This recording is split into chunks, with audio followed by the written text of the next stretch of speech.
While there is some debate around it, the first dream sequence in cinema is said to be in Buster Keaton's Sherlock Jr.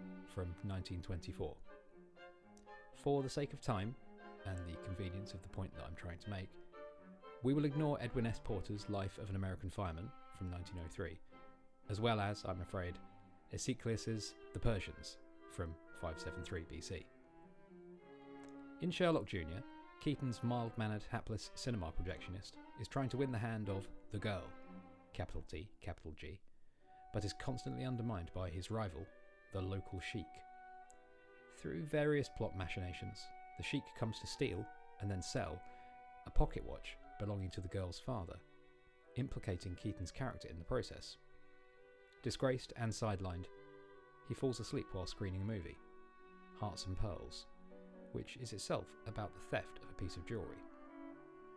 In his dream, Keaton becomes Sherlock Jr., with the cast of characters from his world all assuming roles from within this film within a film. In the end, after various attempts on his life, a warehouse confrontation with the antagonist's gang, and a thrilling car chase, Keaton foils the sheik and gets the girl. He wakes up. The girl comes to him. She tells Keaton that she and her father cracked the case. They worked out the true identity of the pocket watch thief.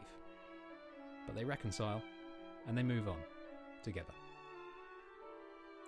Dreams, even in the earliest days of entertainment, a means of escapism, of fantasy, of transcending our current travails, processing them and moving forward.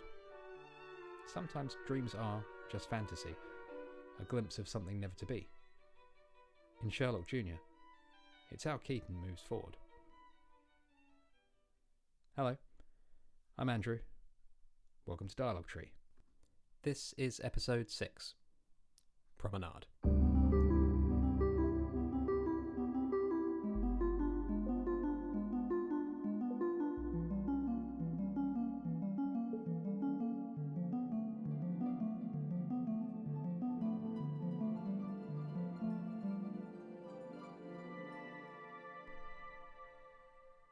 Developed by Holy Cap Games and released in February 2024, Promenade is described by its creator as, quote, a 2D collectathon where you play a kid named Nemo and his companion Poulp, hanging like a backpack, end quote. Other outlets have described it as a 3D collectathon platformer translated to a 2D environment. I say, it's both of those things, and more, whilst being the most Nintendo thing that you've probably never played.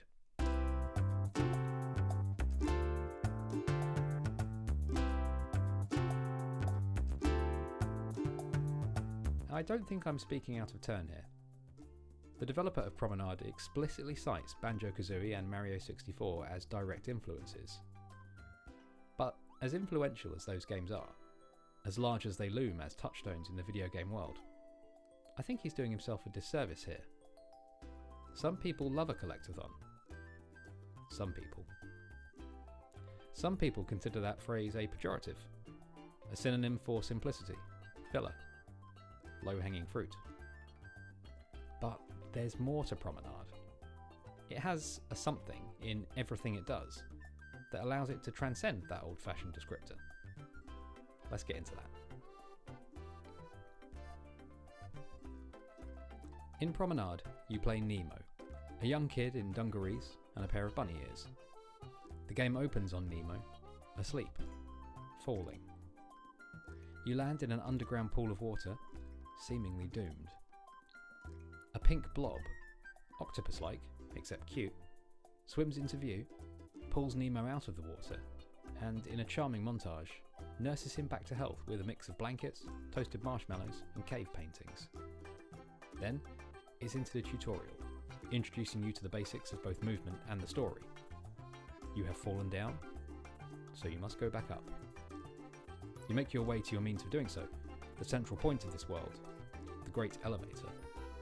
The tutorial then ends with the narrative setup. The antagonist, a spectral presence, human presenting, but with tentacles, who curiously looks a lot like you, destroys the elevator, scattering its cogs throughout the world. From that point, Promenade is a momentum-based exploration platformer in which you explore a world of 2D levels. In these, you explore and traverse in order to locate environmental puzzles, NPC quests and platforming challenges. Completing these rewards you with one of those scattered cogs. These cogs are needed to power that central elevator.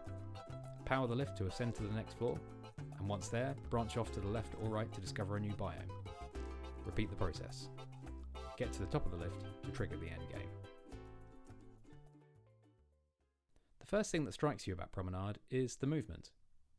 The slower, more deliberate pace is immediately noticeable.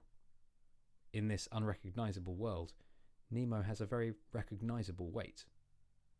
There's no dash here, no wall running. There's fantastical game logic physics to be sure, but you're no superhero. Instead, the movement in Promenade is more akin to that common touchstone of such games, Donkey Kong Country. Like that series, your momentum is your ally. You have a role that you must use judiciously to avoid enemies, and to provide the temporary speed boost that you need to make certain jumps. Performing a role and launching yourself out of it, a key move that you are taught early in the game, feels great. Then, there's your poulp. An amorphous blob that tools around in your backpack, this little guy is your cephalopod multi-tool, a chibi Swiss Army knife. You use them to latch onto grapple points, to lasso enemies, to generally traverse this world. And they are the means that enables the standout platforming tool here, your double jump. And that is different here, memorably and enjoyably so. You aren't inexplicably enabled with the ability to jump twice in the air. Instead, you must lasso enemies or objects with your poulp, and then throw them downwards to provide upwards momentum.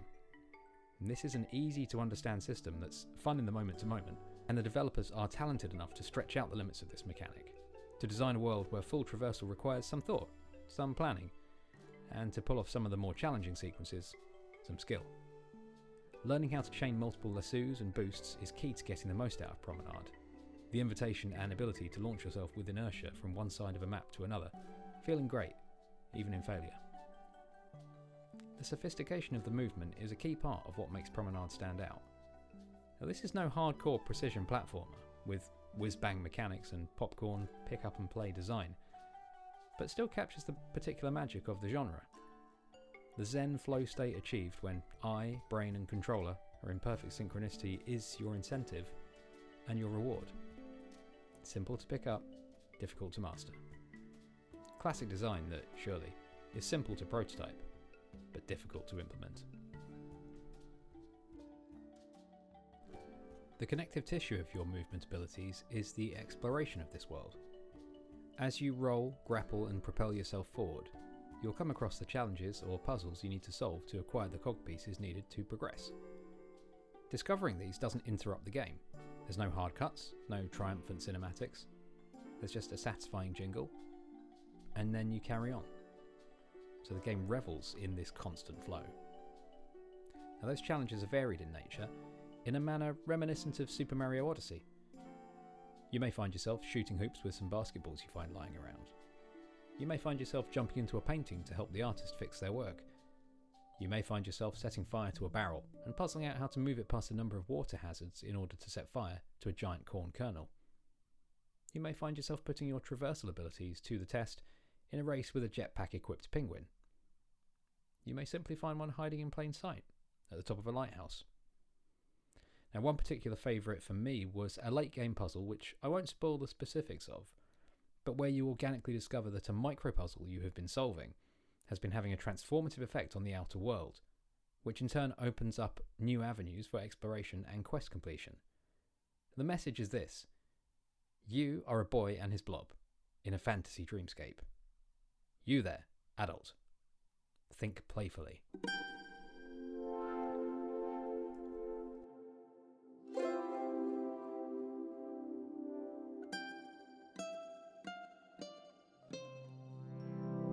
Now I like this, the turn on the fire hose approach to ideas and puzzles. It's giddy and it's joyful. It's the excitement of a new discovery every time. It's a trick, but as it's an approach used by developers from Team Asobi to Hazelight to, yes, Nintendo, we'll let Holy Cap off. And it works. Promenade captures that same sense of freewheeling creativity that higher profile games are lauded for. And that playfulness extends to the quest tracking system, which is a notebook accessed via the pause menu. Each cog has a title associated with it. A set number of these titles are unlocked when you first enter a new area, acting as hints to the solution. And these titles are checked off as you go, with hidden ones added as you explore. The pages turn with a satisfying rustle. On the front of this notebook, there is a name, Lewis. When you first open it, a pencil crosses this name out and replaces it with Nemo. Now, speaking of names, look at the names of those tasks. Basketball for Beginners, To Infinity and Beyond, The Dark Side of the Moon.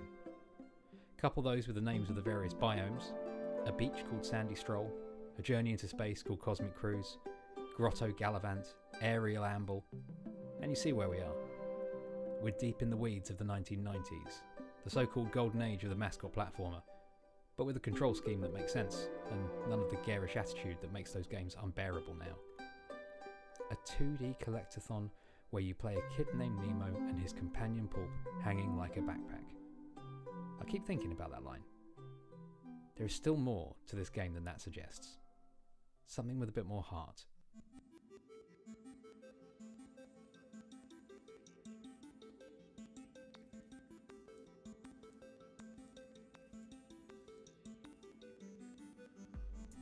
Now this is a useful point at which to touch upon progression and challenge in Promenade, which is perhaps the most Nintendo-leaning element of the game. You don't need to find every cog in a given area in order to progress to the next, with the base amount to open the next floor being fairly low and easy to obtain. However, you'll want to go further, to explore the reaches of this game, because searching for challenges is fun in and of itself. The fact that those hidden puzzles offer something more for the curious player, more thought required, more lateral thinking, more precise platforming, only adds to the satisfying loop of Promenade. Now, on challenge, that is well balanced here. This is by no means an overly difficult game, though there is some bite in a couple of boss fights, especially the final one.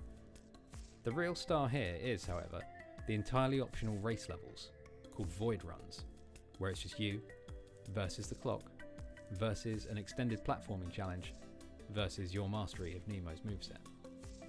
I love these levels, and not just for the excellent music, which you're listening to now. They require repeat runs, first in learning the route, the exact chain of moves to perform, then flawless execution of that. Some of these took me an age to finish, probably to an extent I should find embarrassing, but don't, because of how fun they were.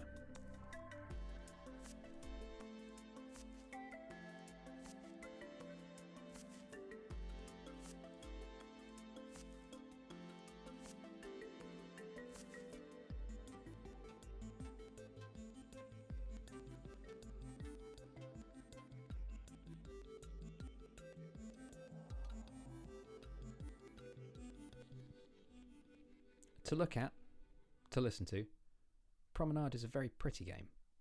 Soft pastel colours, bouncy rounded sprites. It's Yoshi's Island by way of Adventure Time. A cartoon, but with an edge of the surreal. Fast travel points are pillow forts.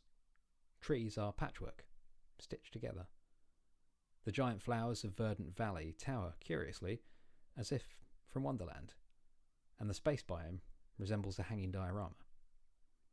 The facial expressions on the enemies, their furrowed brows and curled lips, the orbit of stars around their heads when they are stunned, it's all very family friendly, but here meant entirely as a positive. The music supports this. There is some synthesizer here, but the predominantly acoustic arrangements are in keeping with the spirit of the game. Harp, accordion, melodica, banjo, xylophone, woodblocks, steel drum. The soundtrack whistles and hums with a pastoral homespun feel. It's the sound of a group of new folk enthusiasts playing on a porch in the afternoon sun, replicated all by just one guy, French composer Iponico. It's largely chill stuff, high quality background music, but punctuated by the occasional propulsive exclamation points that soundtrack the race challenges or boss fights. Canopy climbing is a good example of this, but as always, I recommend streaming or buying the artist's work. I picked this up on Bandcamp, and a link to this will be in the show notes. When Astrobot released in 2024, there was a lot of discourse around how no one makes 3D platformers like that today. While they are not common, I feel that games like Promenade are a rarer proposition. A 2D platformer that doesn't demand extreme precision, that doesn't beat you to death, that doesn't feature a dash. A 2D platformer that provides something for gamers of a range of ages or experiences. A 2D adventure that aims to capture the same sense of discovery as any grand 3D one. It all builds to a touching conclusion that suggests someone is dreaming, someone has moved on, but maybe not the person you expect. A 2D platformer that can make you feel, but without sacrificing gameplay. That's not a dream. That's Promenade.